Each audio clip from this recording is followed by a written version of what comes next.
하나님의 말씀 디모데후서 4장 9절에서 22절까지 말씀입니다.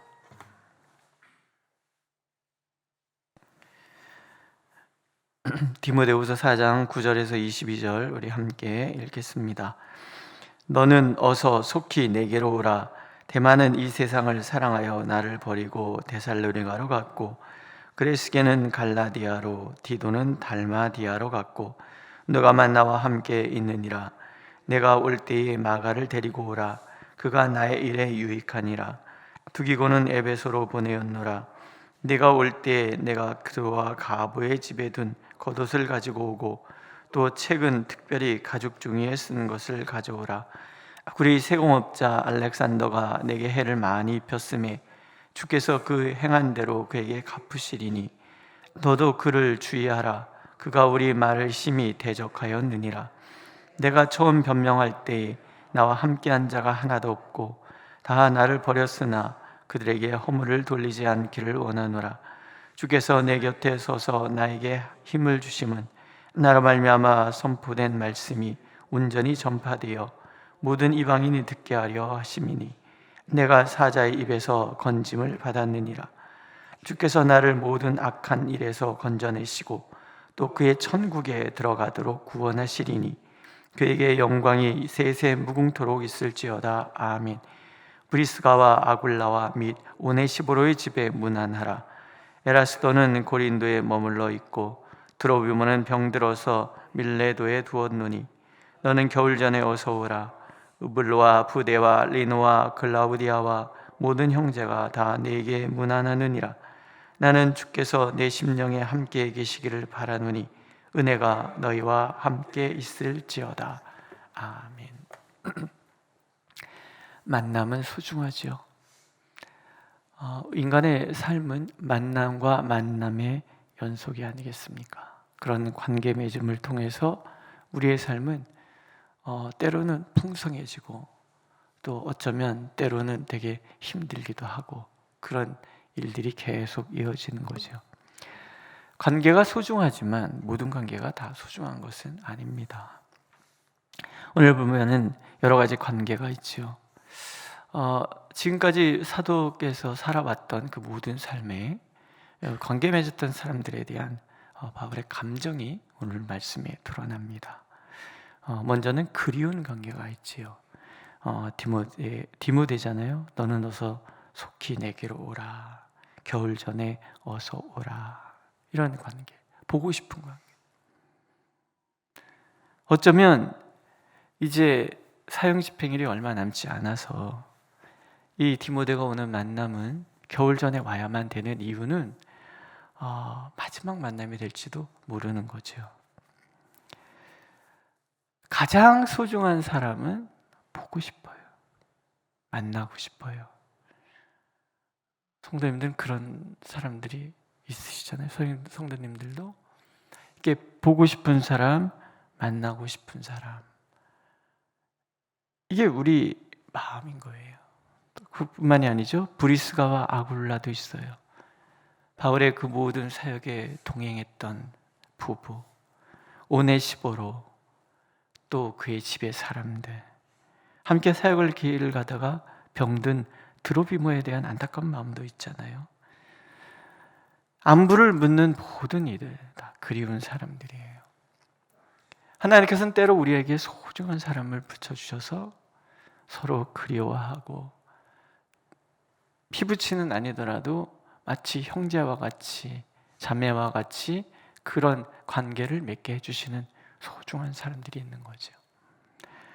화해해야 할 사람도 있어요. 마가를 데리고 오라 합니다. 1차 전도 여행 때 마가가 바나바와 함께 떠나는 그 선교의 길에 동행하죠. 나이가 어렸어요. 선교 여행이 쉬운 것은 아니잖아요. 부잣집 도령으로 태어난 이 마가가 중간에 힘들다고 포기하고 도망가 버려요. 유약한 아주 강인한 바울 사도 입장에서는 중간에 그렇게 하던 거 포기하고 도망가는 그런 마가가 좋을 리가 없잖아요. 2차 전도 여행 때 바나바가 그래도 자기 조카니까 그래도 또 데리고 가자. 그동안에 좀 변했겠지요. 근데 그것 때문에 싸우잖아요. 안 된다. 그래서 사도는 실라와 함께 떠나고 바나바와 갈라져서 바나바는 마가를 데리고 선교 여행을 떠납니다. 그런데 마가가 달라진 거잖아요. 그는 내게 정말 소중한 사람이다. 이 복음의 사역에 마가는 소중한 사람이다. 근데 마지막 죽음을 앞에 두고 이 마가와 화해할 필요가 있는 거죠.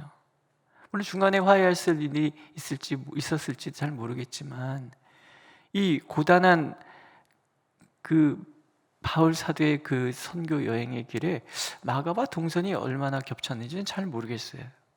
근데 어쨌든 마가에 대한 소식을 들었고 마가와 화해를 하고 마지막 순간에 마가와 마지막으로 그를 격려해주고 위로해주고 다시 세워가야 할 그런 존재라는 것을 사도가 기억해내는 거죠. 어쩌면 마가는 디모데와 함께 있어서 속사도 시대라 그래요. 사도 이후에 교회를 이끌어갔던 굉장히 중요한 사람들이 때로 유약할 수 있지요. 하다가 넘어질 수도 있지요. 그런데 한 번 실수했다는 것 가지고 그것을 끝이다고 얘기한다 그러면 우리 중에 그 누구가 또 다른 사역의 길을, 또 다른 사명의 길을 갈 수 있겠는가? 우리 굉장히 냉정하잖아요. 한 번 실수하면 칼같이 쳐내는 그런 성향이 있어요. 근데 바울 사도는 그런 거 아닌 거죠. 결국 그 마가라는 사람은 최초의 복음서 예수님에 대한 이야기를 써내려갔던 그런 사람이 됩니다. 자신이 목회하던 그 교회에서 예수님에 대한 이야기를 또 초대교회 이 로마 교회 성도들에게 예수님에 대한 이야기를 자세히 들려줄 필요가 있었겠지요. 교회 역사는 이 마가라는 이 사람이 얼마나 교회 역사에 공헌한 것이 큰가 하는 것을 기억하고 있는 거죠. 때로는 마지막에 우리가 화해해야 될 사람도 있어요. 여러분 지금 그 인간만큼 내 절대 보고 싶지 않다 하는 사람이 혹시 마음에 떠오르신다 그러면 언젠가는 화해하는 것도 하나님께서 기뻐하시는 일이죠. 특별히 젊은이들은 격려하고 위로하고 새로 세워질 필요가 있지 않겠습니까? 이 또한 하나님께서 우리에게 주시는 좋은 관계. 사람은 변하니까. 그래서 소중하니까. 그 다음에 세 번째는 고마운 사람들도 있죠. 바울을 위해서, 갇혀있는 바울을 위해서 대신 일 처리하기 위해서 떠났던 신실한 사람들이 있어요. 또 한결같이 곁을 지켰던 누가, 의사기 때문에 어쩌면 더 뭔가 바울에게 지병이 있잖아요. 그리고 얼마나 힘들었습니까? 돌에 맞아서 죽을 뻔했다. 그 후유증이 없겠습니까? 우리 교통사고 한번 당하고 나면 그게 두고두고 비만 내려도 뭐 이렇게 어디가 아프고 막 이런 게 있는데, 그러니까 늘 곁에서 사도를 돌볼 수 있었던 이 누가 같은 사람들, 다 고마운 사람들이에요. 신실한 사람들과 함께 우리 신앙의 길을 걸어간다는 것은 참 감사한 일이죠. 하나님께서는 누군가는 그립기도 하고 누군가는 고맙기도 하고 이런 사람들을 언제나 우리 곁에 두셔서 홀로 이 길을 걸어가도록 만들지 않는다는 것, 이 사람들을 통해서 우리는 아는 거죠.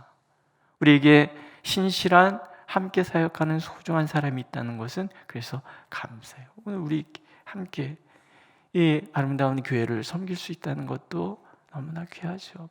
교회 섬기다 보면 갈등도 있고 큰 소리 낼 수도 있고 마음 안 맞을 수도 있고, 그런데 우리 한 가지는 기억해야 돼요. 천국 가면 우리 다 만날 거거든요. 저 인간만큼은 월급을 보고 싶지 않아. 그런데 굳이 천국 가면 하나님께서 그 사람하고 나를 만나게 하실 거란 말이죠. 참 그날 쑥스럽지 않아야 돼요. 천국에도 쑥스러움이 있는지 없는지 잘 모르겠지만 이 땅에서의 감정을 그대로 가지고 간다 그러면 굉장히 쑥스럽고 미안할 거예요. 그렇지 않습니까? 그러니까 그 인간만 없어도 내 교회 생활이 편할 거야. 그런 사람 있으면 빨리 가서 화해하는 게 좋습니다. 그 다음에 안타까움과 분노의 관계도 있어요. 데마라는 사람, 세상을 사랑하여 나를 버리고 데살로니가로 갔다. 데살로니가 지역이 뭔가 세상을 사랑하기에 좋은 지역이었기 때문에 갔겠지요. 신앙생활, 사도와 함께 이 선교 사역을 하는 일들이 얼마나 힘들었으면, 에이씨 다 그만둘 거야 그러고서 세상을 사랑하여 떠났을까. 근데 이 정죄보다는 사실은 안타까움 있잖아요. 뒤에 보면 이런 얘기를 하잖아요. 그들에게 허물을 돌리지 말라. 나와 함께 있다가 떠난 사람들에게 허물을 돌리지 말라. 우리는 그래서 데마 이 사람을 성경에 기록해서 세상 좋아해서 사역 버리고 떠난 사람 이렇게 기억하게 되지만, 뭐 하나님께서 택하신 사람이 결코 포기한 적이 없으신데 나중에 데마가 어찌 되는지 우리는 알 수 없습니다. 그러나 주의 사역을 잘 감당하다가 실족해서 교회를 떠나고 세상 사랑해서 그렇게 정신없이 살아가고 그런다 그러면 이것은 틀림없이 우리의 마음에 안타까움이 되어야 되죠. 알렉산더라는 사람도 있어요. 이 사람은 복음을 대적했던 사람인 것 같아요. 세상을 사랑해서 복음에서 떠난 데마를 가장 먼저 언급한 이유는 아마 안타까움일 거고, 알렉산더를 마지막에 언급한 이유는 해를 끼친 사람에 대한 경계심을 디모데에게 주기 위함이죠. 사도는 해를 끼친 사람에게 뭐 사도가 뭘 하지는 않아요. 다만 주님께 부탁하는 거죠. 그 행한 대로 갚으십시오. 이 또한 저주는 아닐 거예요. 그 또한 주님께서 행한 대로 그대로 겪어서 주님께 돌아오게 하고 싶은 그런 마음도 담겨져 있지 않겠습니까? 조심은 해야죠. 그러나 그 사람들을 저주하거나 그 사람들에게 허물을 돌리거나 할 필요는 없다는 것이 사도의 마음이에요. 왜 도대체 이런 마음을 가질 수 있었을까? 이게 자유함이거든요. 예수 그리스도를 만난 사람의 자유함, 주님께 맡기면 되는 거. 맡기고 그러면서 그 사람의 구원을 위해서 기도하고. 알렉산더가 다시 돌아왔는지도 우리는 잘 몰라요. 그러나 돌아오고 안 돌아오고는 그 사람의 문제이고, 우리는 그 사람들에게 허물을 돌리지 아니하고 그 사람들을 위해서 기도하고 하나님께서 그들에게 기회를 줄 것을 간구할 필요는 있는 거죠.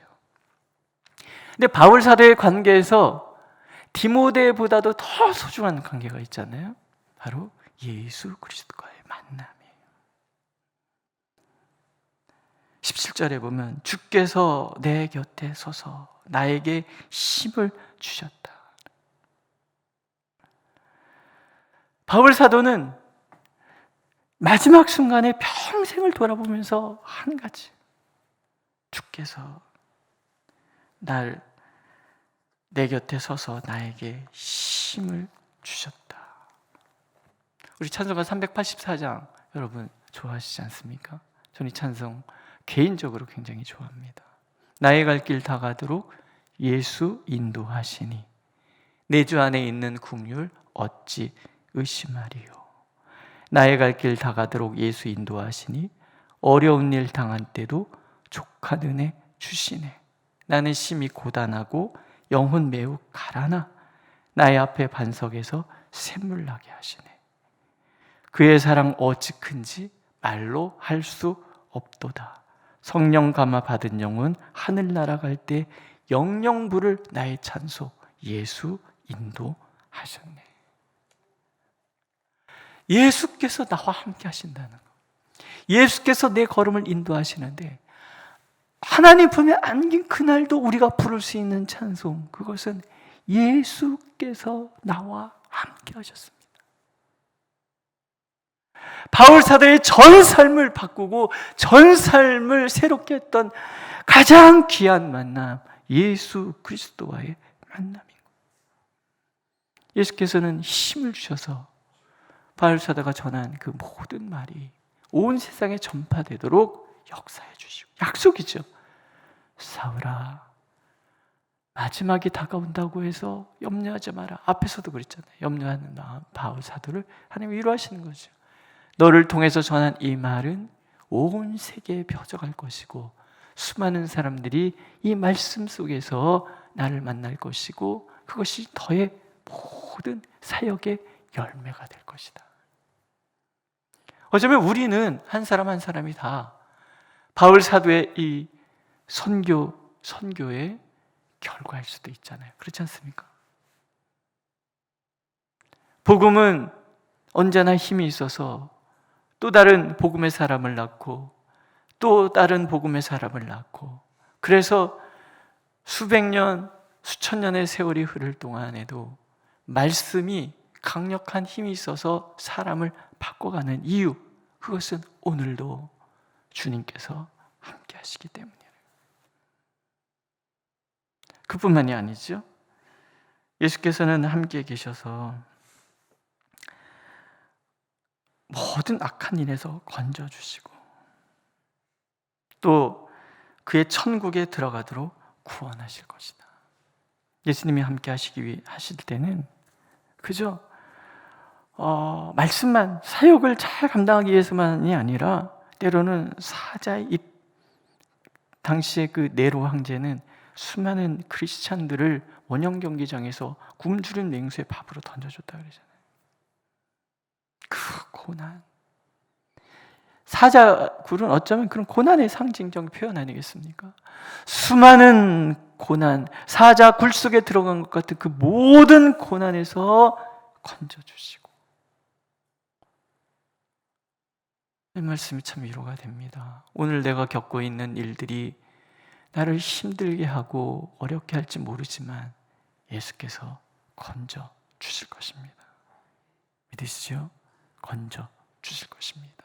뿐만 아니라 이 연약하고 위태위태해서 갈팡질팡하는 우리, 하루에도 마음이 12번도 더 바뀌는 우리를 주님께서 그의 나라로 인도하신다는, 반드시 들어가도록 만들어 주신다라는, 내 의지, 내 능력, 내 힘으로 만약에 천국을 가야 된다 그러면 우린 참 고민이 많을 거예요. 좋은 날과 나쁜 날이 사실은 너무 차이가 많이 나잖아요. 안 그러세요? 안 그러시면 참 복 받으신 거고, 저는 마음이 굴곡이 심해요. 새벽에 기도 걸어갈 때는 막 세상 다 가진 것 같다가 집에 문을 열고 탁 들어가자마자 근심이 밀려오기 시작했다가, 또 교회 와서 말씀 읽고 기도하다 보면 또 좋았다가, 또 뭐에다가 또 어떤 사람이 위로해주면 좋았다가, 또 누가 뭐라 그러면 다 때려쳐 뭐 이러고 살아가는 제 모습이 밤에 누우면은 아유 오늘 하루도 참 드라마틱했네 이렇게 끝나면, 이런 제가 그냥 제 의지대로 천국을 간다 그러면 아마 저는 못 갈 것 같아요. 근데 예수께서 함께 하셔서 우리 손을 꽉 붙들고, 혹시 길을 잃고 방황할 때는 온 산을 뒤져가면서 우리를 찾아서 다시 끼얹고 잡아서 천국으로 인도하신다잖아요. 얼마나 좋습니까? 얼마나 좋습니까? 우리들의 만남에서 가장 중요한 만남, 예수 그리스도와의 만남. 오늘도 그분이 나와 동행하셔서 때로는 내 길을 열어주시기도 하시고, 때로는 우리를 보호하시고 지켜주시기도 하시고, 그리고 우리 손 확 붙들고 결코 놓치지 않고 우리를 주님 나라로 인도해 가실 것입니다. 그러니 영광이 세세토로 그에게 있을지어다 찬송할 수밖에 없는 거죠. 그저 가진 것, 겉옷, 그것도 한 벌밖에 없는 그 겉옷, 남의 집에 맡겨놓고 다녔던 그 겉옷 하나 갖고 와라 라고 얘기한 이 소박한 삶을 살았던 이 사도의 그 삶이 누가 봐도 풍성한 삶으로 보이는 이유는 예수 그리스도 때문입니다. 마지막 당부, 주께서 심령에 함께 하시게. 우리 마지막 기도, 내 안에도 예수로 충만하고 내 밖에도 예수로 충만하고, 오늘도 주님의 음성을 듣고 주님의 음성을 따라서 살아가는 삶, 이보다 복된 삶은 없습니다. 오늘도 우리가 주여 말씀하옵소서 제가 듣겠나이다 하면 내주하시는 우리 성령께서는 끊임없이 우리에게 말씀해 주실 것입니다. 이사야서 보면 이것이 정론이라 하고 뒤에서 늘 말씀하신다고 약속하시잖아요. 오늘 그분이 우리의 구주가 되셔서 우리를 붙들고 계십니다. 오늘도 이 주님과 걸어가는 이 삶이 그래서 주님 때문에 복되고 복된 삶이 되시기를 축복합니다. 기도하겠습니다. 우리와 함께 하시는 주님이 우리에게 주신 이 소중한 만남 늘 감사하며 살겠습니다. 또한 우리의 삶 속에 닥쳐있는 수많은 일들 주님이 우리와 함께 하시기에 능히 이겨낼 수 있기에 또한 감사를 드립니다. 그렇게 내 안에도 예수로 충만하고 내 밖에도 예수로 충만하여 언제나 주님 때문에 풍성함을 누리는 우리의 모두의 삶이 되도록 하나님 은총을 베풀어 주옵소서. 예수님의 이름으로 기도드렸습니다. 아멘. 하늘에 계신 우리 아버지 거룩하게 하시며 아버지의 나라가 오게 하시며 아버지의 뜻이 하늘에서와 같이 땅에서도 이루어지게 하소서. 오늘 우리에게 일용할 양식을 주시고 우리가 우리에게 잘못한 사람을 용서하여 준 것 같이 우리 죄를 용서하여 주시고 우리를 시험에 빠지지 않게 하시고 악에서 구하소서. 나라와 권능과 영광이 영원히 아버지의 것입니다. 아멘.